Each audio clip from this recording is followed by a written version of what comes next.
Hello everyone, it's Cheryl Millett here live at 5 Mondays. Happy New Year, or happy new moments, happy new nows, whatever it is, because we are in the moment more and more.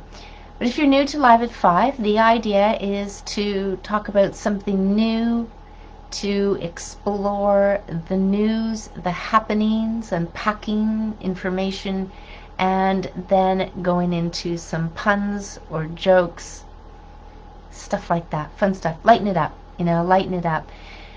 So here we are, and again, it's a new moment, and there's much still to take in, but at the same time, there's much that's still coming out. So we have a lot of, how can I say it? We have a lot of gray areas. We have areas that are coming together to the center.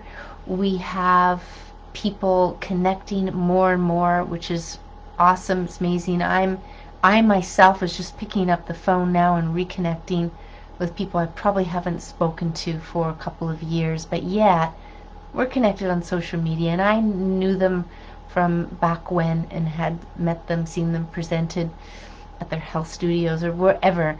But the idea is connection. I think connection is very, very key, and it's about, to me, learning about where people are at, and it's awesome to have that support more and more for each other. That support, that community. And what did I want to talk about? Something new today. So Gordon dropped off these, I don't know if I'm going to be able to get a good visual of it, but it's a humpback flute player. And you got to think about the natives, but I wanted to read a little bit about its American history, American high story. I'm sure there's a lot of truth, but I wanted to read about this. It has another name, which makes sense. Humpback flute player really doesn't do it any justice, but it definitely describes what it is. It's if I don't pronounce this properly, Kokopelli. Kokopelli, that's Kokopelli. It's a fertility deity who is worshipped by many Native American Indian tribes in the Southwest, and is most likely, and like most fertility deities, Kokopelli presides over both childbirth and agriculture. I guess it's the birth of the plants, the birth of the seeds. He is also thought of to be a trickster god, a traveling trader. Well, if you think of agriculture, you're traveling around with your food. Insect, musician, warrior, and hunting magician. So that's a lot on this one character. And they see images, so they know this character has been around for a while. A Kokopelli likeness varies almost as much as his legend. So he's usually illustrated as a humpback flute player, often with a huge phallus and antenna-like protrusions on his head. I guess his headdress, we can call it there. So some of the pictures here didn't really have that phallus kind of looking thing. If you've ever been to Greece, and the first time I went to Greece, I think it was in my early 20s, and seeing these statues in the stores was had me question on what is this? What's this going on? The first identified images of him appeared in the Hohokam pottery, dated to sometime between 750 AD and 850 AD. According to the Hopi myth, a Kokopelli carries unborn children on his back. I guess that's the humpback, and distributes them to women. He often takes part in rituals relating to marriage, and the Kokopelli himself is sometimes depicted with a consort, a woman called Kokopelli Mana, by the Hohokam and Hopi, and at San Ildefonso, a Pueblo village, Kokopelli is thought to be a wandering minstrel with a sack of songs on his back who trades old songs for new. According to the Navajo legend, Kokopelli is a god of harvest and plenty, and it is thought that his sack was made out of clouds full of rainbows or seeds. Anyway, it seems like many different, with the Aztec traders, different tribe, different native names that we're used to have something of them. So Kokopelli may have originally been a representation of ancient Aztec traders who traveled to the southwest from northern Mesoamerica. These traders brought their goods in sacks slung across their backs, and this sack may have evolved into Kokopelli's familiar hump. These traders also used their flutes to announce themselves as friendly as they approached a settlement, and this origin is still in doubt, however, since the first known images of Kokopelli predate the major era of Aztec Anasazi trade by several hundred years.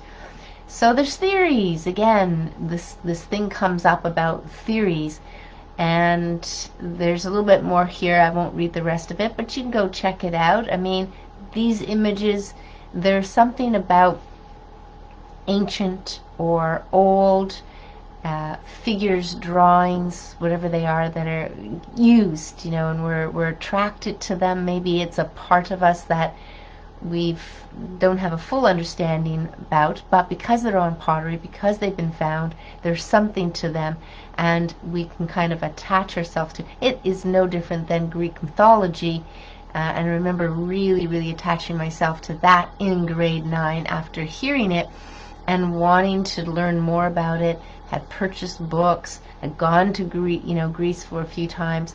It never left me with the I guess in some ways they have, yes they do, they have many places in Greece and old ancient ruins, temples, and so forth, and it's that attraction. But it reminds me, when I read a lot of these things, and they identify it as this, identify it that, mention theory, and do the best they can to kind of weave some sort of a story and understanding of it. It's no different than the dolmens I mentioned, and the dolmens being these, you can think of it as 4 walls, thick slabs of stone, not man-made concrete, but stone, because they're supposed to predate the pyramids, and then one huge massive slab on top. But because you find bones, this is where I will learn, because you find bones in places, they determine that it may be a ritual place or a burial ground, and it may not be that at all. What I learned about it is a place where people could go in that have spiritually advanced, and they could drop their bodies. So if you're dropping your physical bodies, there is going to be bones. And perhaps these particular dolmens, these places, were used. People went in, and or if they got in somehow, they just went in and died, and nobody's touching them. So who knows? Many things can come about. But when there's theories, so I kind of read things in a way that they're interesting. Just park it in the massive information that we have within the brain here and there.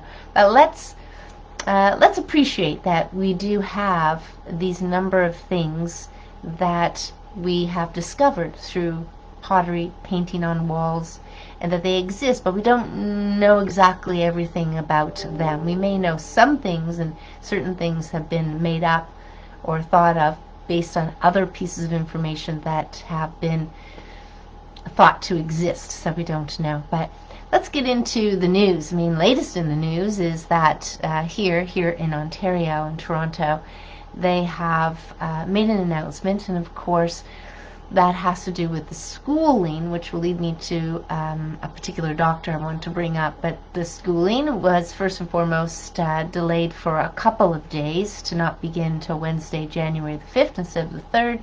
And then, lo and behold, well, it's online for a bit.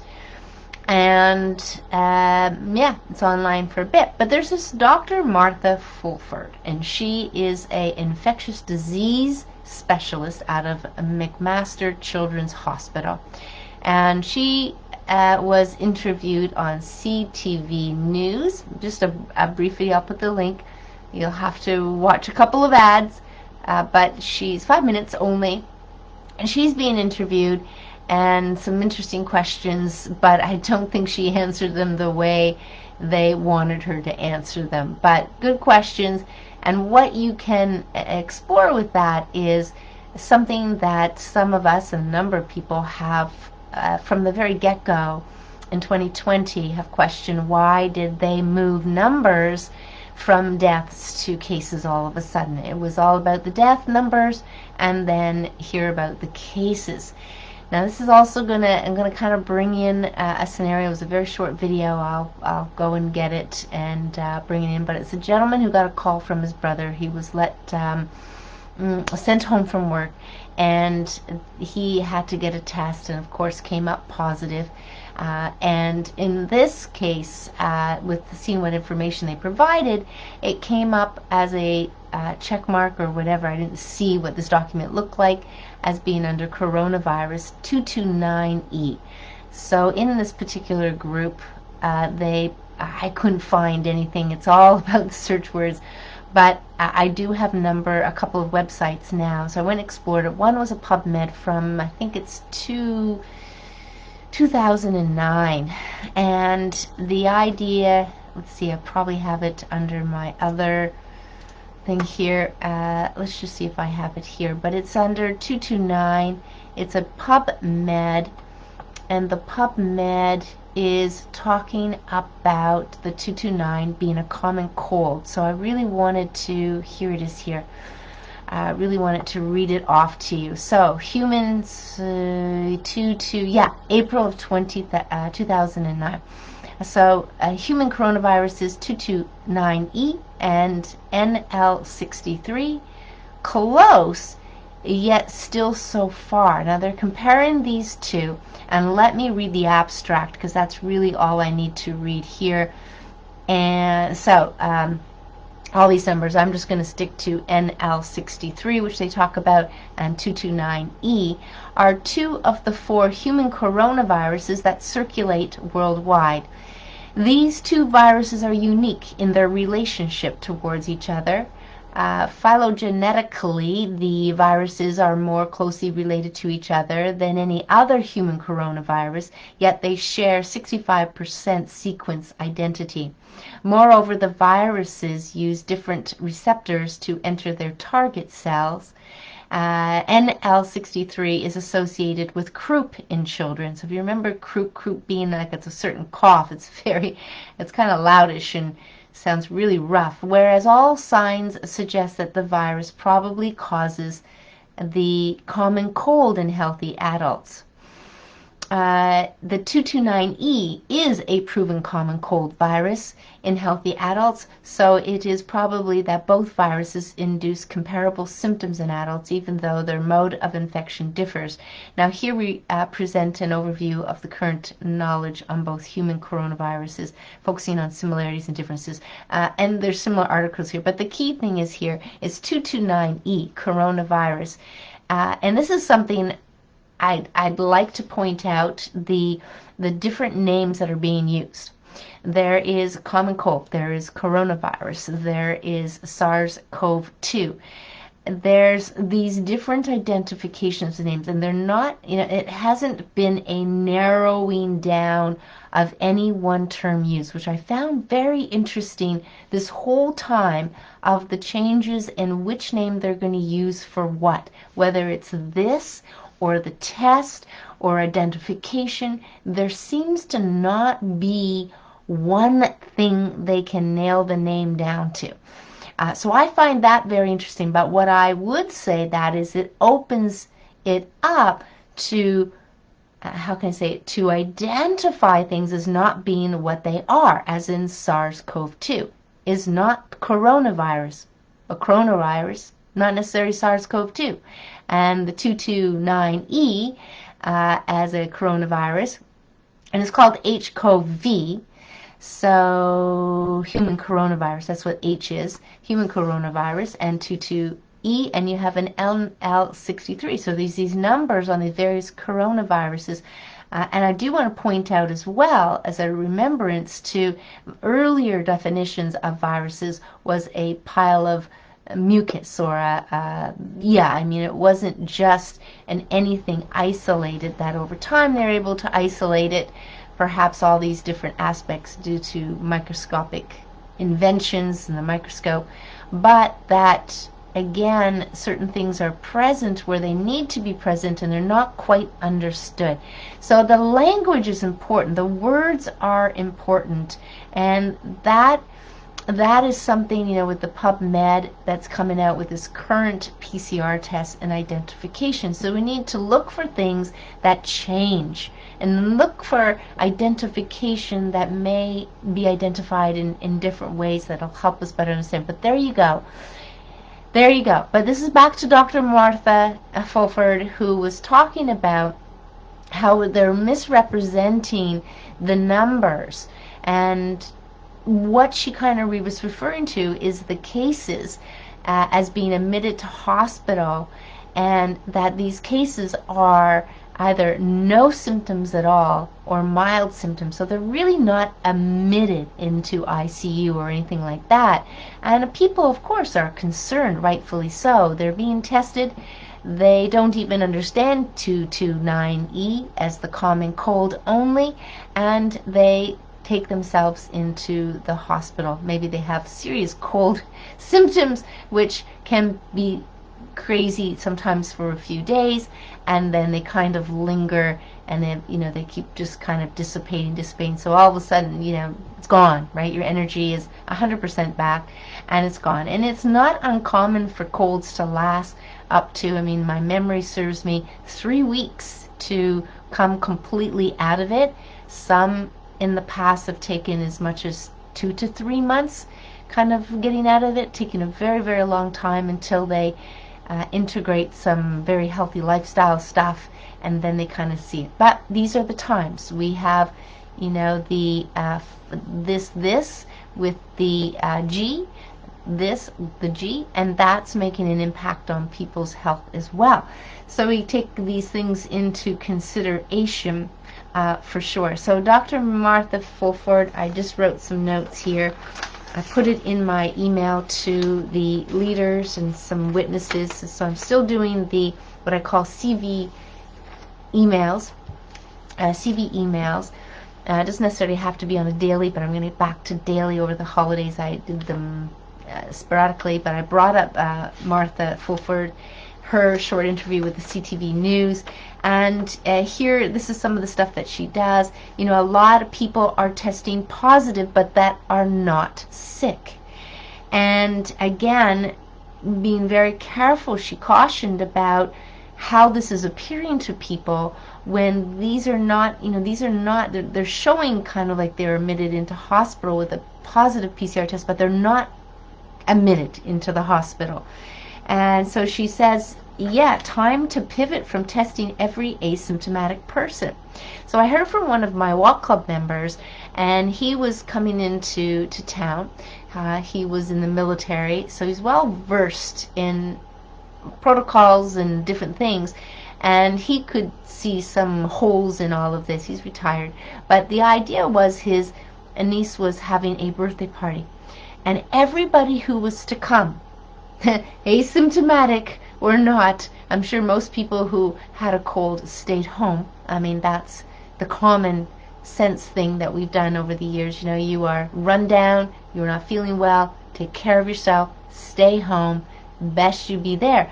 But what people were doing is they were making people take the test, whether it's the antigen. You better go find one of those huge lineups. You better go and find and pay hundreds of dollars, and if you can't get a free one, and get this test, because unless you prove that you're negative, then we don't want you to cross the threshold of whatever event that they're kind of have. So as this Dr. Martha Fulford had said here, said in the short interview, it's time to pivot from testing every single person, every single asymptomatic or even symptomatic, knowing that you may just have a cold. The other thing that went into, back to kind of where I was mentioning about the schools, is the idea that the news reporter asked about children. What about the children who are under the age of 5? How can we protect them? Well, she steps in, the wise, I'm just going to call her a wise, common sense, practical thinking doctor, from a children's hospital, McMaster, Hamilton here, Ontario in Canada, comes in and says, well, we really don't have to worry about children. They're fine. They're not the ones that are going to get affected by these things, and they don't really get this disease that they've been calling it, and nor do they really transport it. I mean, this was her direct response to this reporter. She goes on to talk about the balance of what is going on, that at times, yeah, you're going to be wanting to test people and to get on with it. No, I feel like I'm a friend with Martha. Get on with it. And that we need to have children in school because it is profoundly harmful, she says, to not have the children living life, because coronaviruses, common cold and the like, and things that may appear differently on the microscope but just come down to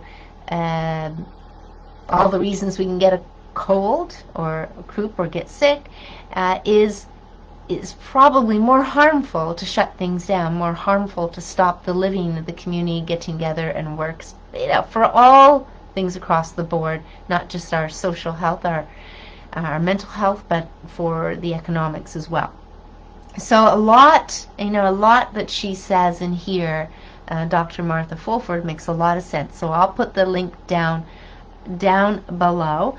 But I can say from personal experience, just today, what this so-called new coming back in measures. My stepmother's in the hospital, and the only people that can go and see her, test aside, is those who have been properly vaccinated. Those are the only people that can go and see her. So just today, they've given her time. You know where I'm going with that, time. And here we are, most of the family, not wanting this at all, have no way to see her. No way to see her other than I have a lab-like coat that I use. This when I first started iridology. I have a lab coat over there, and I'm just about ready to put my pajama scrubs on that I got from a while back and make an appearance. But what I'm hearing is they probably have the doors locked. Like you've got to ring the bell and show every friggin' credential possibly, who knows. But anyway, we're exploring what we can do to bring her home and any of that. So there you go. I mean, first-hand experience of the system. I got to call the hospital myself. But I'm not the only one. Other people are too, are being locked out from seeing their loved ones, no matter their health. And it's almost like these long-term care facilities and hospitals actually are somewhat in its possibilities, jail-like, lockdown-like methods that they can use. It's not a thing. And then what also we learned is that only one person who has been double vaxxed can go in and see her, I think, once a day for an hour, but then somebody said that they thought they heard once a week. So only one person can qualify to go and see this person over the course of the week, and then you have to submit another person for another week. So it's not even that you can have different people come in on a daily basis, from one day to the next, different people to see this person. Only one person. So I've yet to clarify that, but this is the absolute nonsense that's going on, crazy nonsense that's going on with many different things. So let's see what else I have here. There were a couple of different things. We did YouTube, stories. I'll tell you kind of an interesting unfolding. I didn't mention on New Year's Eve day, but right on my street, right not too far out from maybe 50 yards from my driveway, my sister was here, so she heard the crash. So we actually had some drama. That's what I'll call it. And what happened was somebody had crashed into a car. So apparently, as my neighbor right next door came out and heard, that's my neighbor's car. I guess he had gotten out of his car, and she had confronted him and figured out he was drunk or something. And he just, swore at her. And it's a good thing she came in, because this fella, he hit a couple of cars on my street, and then he actually lived nearby. So a few days later, actually, well, it was in the news immediately, where a suspect was caught at a park, just one block up from me, off St. Clair and Bathurst area, and he was apprehended.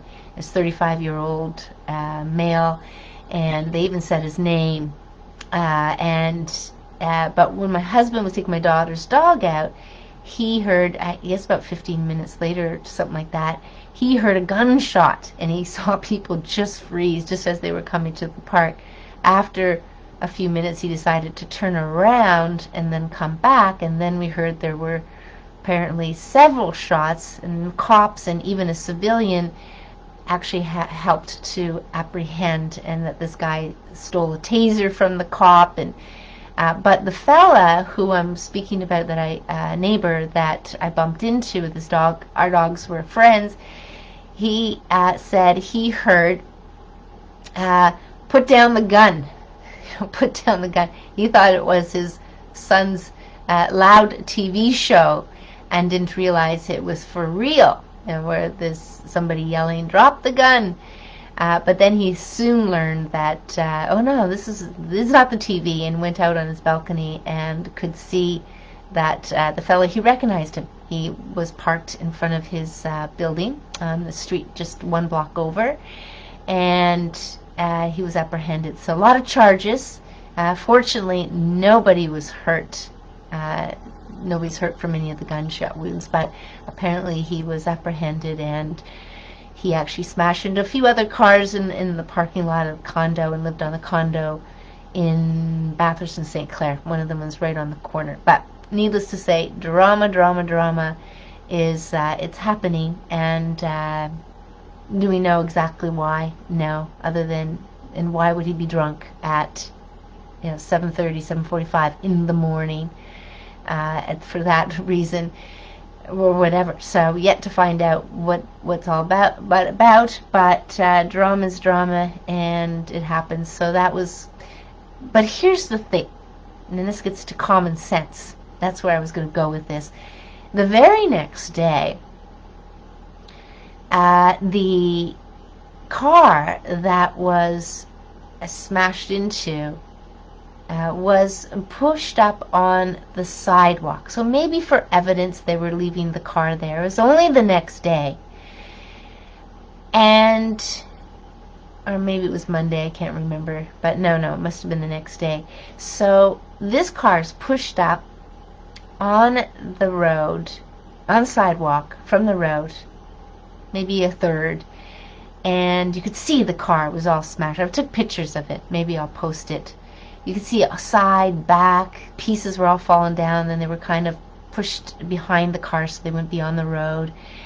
And the car was up there. A parking ticket person drove by, and it was on the Sunday. That's right. It was early in the morning, because before I went out for the walk club. That's why I took the pictures. And gave the car a parking ticket.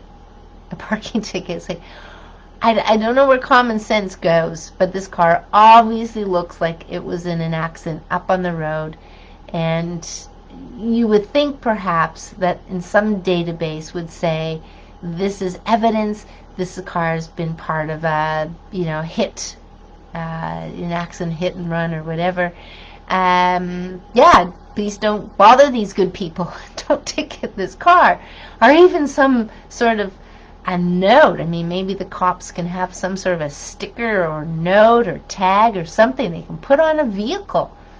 Scene of a crime or something, evidence. And so now this neighbor of mine's got to go fight a ticket, which is which is crazy in and of itself.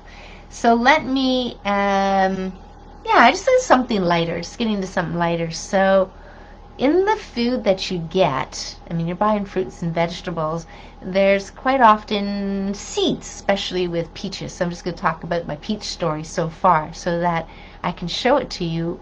I mean, I could have showed you the sprouted, but I didn't. So when you go, and this is the beauty about internet, is when you go, you can actually watch videos. So I wanted to grow some peach trees. I'm very keen on growing trees that are indigenous or native that we can grow here. Even though I have lemon and orange trees growing, I really want to, and you can do this too, where these peach pits had to be put. It's a little bit more work than you would think. And this is maybe why that, all the peach pits that probably drop don't necessarily become a peach tree. But there's ways to start them off. So you have to take you have to crack open the peach pit, and to get the seed, the kernel, maybe that's a good word, a kernel inside. Then I had to put in a damp but not too damp Kleenex paper towel in a plastic bag individually for a month. No, sorry, 8 weeks. So I did this in early November, and then about 8 weeks, I had it in my calendar. I went in the fridge, I took them out, and I could see a swelling. If you're familiar with how seeds will swell up under moisture, and the one part where the tail will come out kind of like starts to swell up a little bit. So I said, okay, I don't see anything coming out. I'm going to put them in for another week. I'll check in a week. And then I checked, and I see, well, okay, it looks like it's getting there. Very little, but so I put it in again for another week, and then a week later I could see the little teeny tail coming out of the kernel, the peach kernel. Then you would, in the case of a peach kernel, you'd have to plant it 4 inches into the soil. So not like some seeds where you just scrape the surface and put them in and then sprinkle soil on it and then keep them damp. Because it's already sprouted, and I noticed this with acorns, they are dug and put like 4 to 6 inches in the ground, and yet they still they come up and produce a tree. These acorns, they haven't been sprouted, mind you, but they do, and they come up. So 4 inches. So right now I'm just looking at a barren soil, but the peach pit, and I'm watering it, but not much. Just want to keep the soil wet enough. I don't want it to rot, and so spraying on the top is not necessary because they're so far down, but just putting some water in every 4 to 5 days. So peach pits. So what I'm saying is, have some fun. You are eating fruit. Could be watermelon, could be whatever your favorite, apple, oranges, lemons, and get kind of a soil pot. You got to keep it moist, mind you, and then just kind of put them in and see what happens. Just keep them, again, moist but not too wet. We're coming into a really cool season where the light, the sun is coming back, as they say, and this is usually when I start seeing my cactuses in the next month start to have all their new growth, is when the sun is staying longer. So that's really good. So I just wanted to bring that up, and I will post it for sure. I know I have to do this, the Awakening You presentation, some new info, some shares that I want to share. It's Thursday, January the 13th, and Saturday, January the 15th. But we need the time, about 4 hours, to go through, and there is going to be some exercises that you're going to do. I've just come up with a new one, a little bit of homework. We do have the breaks, so the breaks are going to be used as to practice some of the things that are shared. Very light, but it's practical, simple information. So I always look forward to bringing in new information to the Awakening You presentation to share. So people are signing up, interested about that. The other thing is, yes, want to share that I know I have mentioned I'm part of IAWESOME, the National Academy of Universal Self-Mastery, that was created a couple years ago, almost, not quite, couple and a half ago, They have decided to grant free access to people. It was already I did a free course. I'm doing the book club in there, but I also have some paid courses in there. So it's paid courses, but now they're open. You don't have to pay a monthly fee or an annual fee. It is access, free access. So I'm going to put down the link below so you can check it out. What is going to be crazy good about it is it's just going to be more. It's going to be a platform. It's going to be a community. So it's not just teachers and teaching. There's going to be free complimentary stuff so that you get to learn, various things. The book club is complimentary that I do, and it's reading it out loud. So there's audio videos, audio files that you can just listen to. And I think I'm going to do the audio files. I don't know if I did them for the last one, but I'm probably going to do both more. The video, because people come on board and we have questions at the end. But there's also the video. So I think that's really it. Common sense is it seems to be there, and really, I said enough on New Year's Eve day on a few different things. We did a great exercise. I think it's a great exercise. It's nothing that I created out of thin air in some ways. It's very, I've heard different things, different variations similar to that before. But it's, it's a bit of fun that way. But let's get into telling some jokes. So it's going to be a short one today. I don't know if there's any questions. I should probably look at comments from time to time. But yeah, Happy New Year. New Year, happy new moments.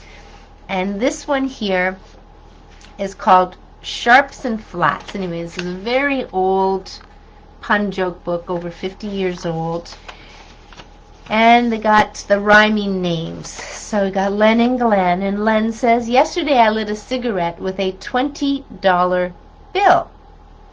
Glenn, well, that's pretty extravagant, isn't it? And Len, not really. It was a bill from my grocer, and I didn't intend to pay it anyway. So the thing about this older book, I might mention, is once upon a time, you could run up a bill at your local convenience store. And was the way when we were in Pottageville. You could just pop in, didn't have any money on you, grab a couple smokes, and they would put it on your tab. Now, we've probably heard that more with a bar tab, but you could have the hardware store tab and the grocery store tab. Everybody knew everybody, so they had a tab, and when they got paid at the end of the week, people would go in and they'd pay their tab. Now, maybe certain things happen and it didn't happen. Like this guy, he lit his bill, but yeah, it reminds me of. We just have to think about how old this book is, and what it can mean by that. What do you mean by a grocery bill? I mean, how many people would go into a grocery store and have a bill, have a credit? No, we wouldn't have that today. Okay, so this is Bill and Phil. Bill, how was spaghetti invented? And Phil, I have no idea. Bill, well, some fellow used his noodle. All right, here's Artie and Smarty. Artie, ouch. That water burned my hand. Smarty, you should have felt it before you put your hand in it. Well, let's see. This is Mrs. Fiddledee and Grocer. What grade eggs do you have? Grocer, first grade, second grade, and third grade. Mrs. Fiddledee, well, I want some that have graduated. Oh, one more for the fun of it. Mr. and Mrs. here. Okay, the laundry must have made a mistake and sent me the wrong shirt. The collar's so tight I can hardly breathe. And the missus says, well, that's your shirt all right, but you've got your head through the buttonhole. Let's read one more. It's the new year. A painter walked over to a ladder on which his assistant was standing and painting the ceiling. Say, Fred, he said, are you holding on tight to that brush? I sure am, replied Fred. Why do you ask? Well, in that case, said the painter, I'd like to borrow the ladder for a few minutes. Anyway, some are dry humor, some are crazy, some are this. But anyway, there you go. A little bit of humor, and feel free to share your humor anytime. Share your puns. I think not with just me, just with other people. I mean, the jokes are, and the laughs can be something that the spark of lighten up our day, spark of lighten up the moment, and whatever. But I'm hearing more and more that more people are turning off their radio, turning off their TV, turning off watching movies, turning off all of those things that have influential or repetitive language and things like that. One more thing. I know what I want to do, but I didn't write it on here, was the fog poster. That's right. I walk club walking, and they had one regarding a retreat in cannabis, but now they had changed up the poster, and this is at a convenience store, and it's just up the street, Nina and Bathurst, Alcina and Bathurst. And on this poster, I have it open here. I want to read it out to you. I was not surprised, but I called and left a message. I want to find out more information. So a poster size, a regular poster size, not like a sheet, a regular poster size, all printed up, 3 colors, blue, red, black, and here's what it says. It's got the logo on the top, brain and cognition, and then it has, I can't read it in particular because it's faded on this poster, but then it's got a picture of a brain, and then the brain stem, and then do you have, get a load of this, do you have post-COVID brain fog? Question mark. You may be eligible for a clinical trial testing a drug for post-COVID-19 cognitive impairment if you are 18 to 65 years old, have a confirmed prior COVID-19 diagnosis, and have been experiencing mental slowness since COVID-19 infection. Are able to attend 3 clinic visits in Toronto area. Modest compensation provided. And then it's got the email to contact, and actually a phone number, which I called, and then a QR code. So there was a poster right beside, there's 2 posters right beside each other about the same thing, just a little different. I think I've got the other one right here.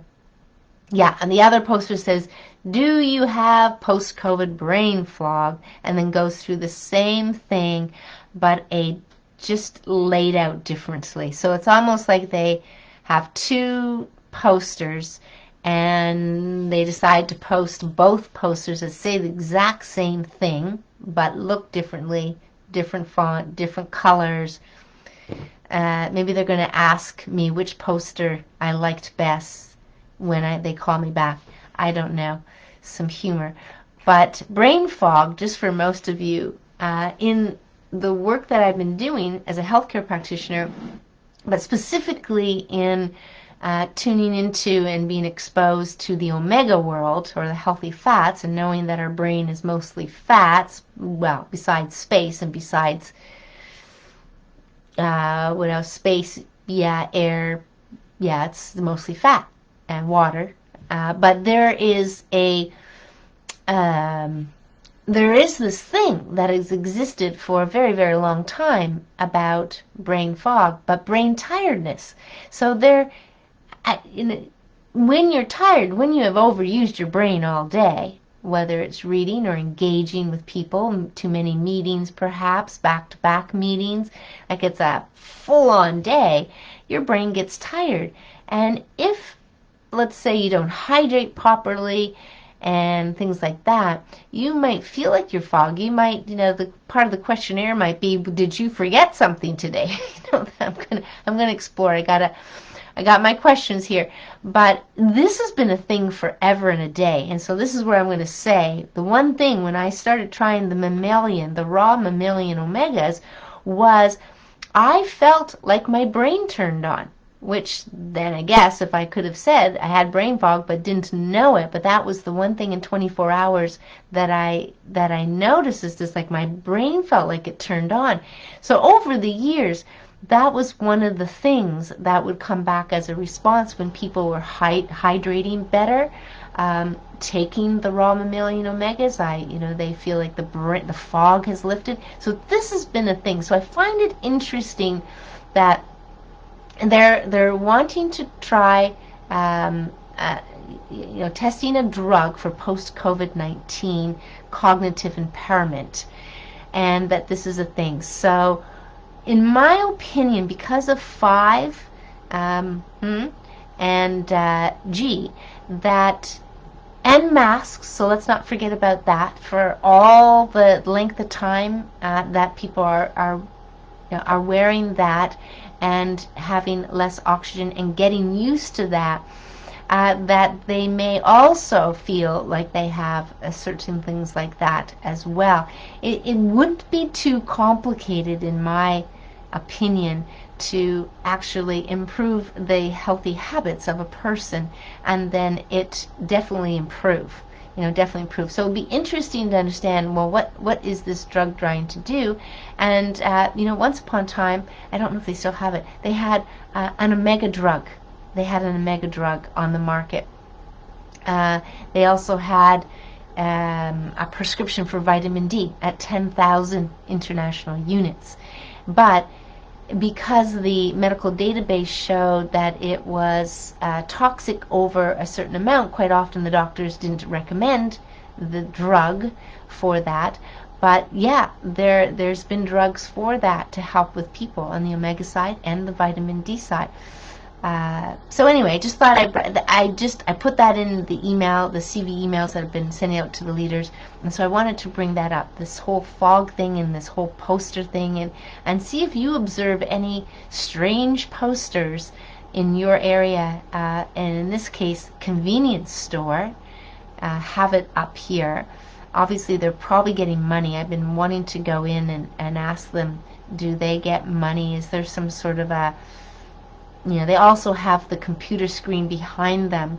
And I remember years ago, but not too long ago, I got calls from people, do you want to advertise in stores like that? They put a computer screen behind, and they've got advertisements and TV. So you're standing at the counter, and just behind them, just up, is the screen flashing, ads and infomercials and whatever else is on there. And they kind of make this a thing. Or waiting rooms, I believe. I know they had some of these things also in elevators and stuff like that. But look for some of these things. Look for some of these things that are flying around. But I'm going to wish everybody a wonderful evening. Again, happy new moments, and however you're going to make it, you're going to make it the best.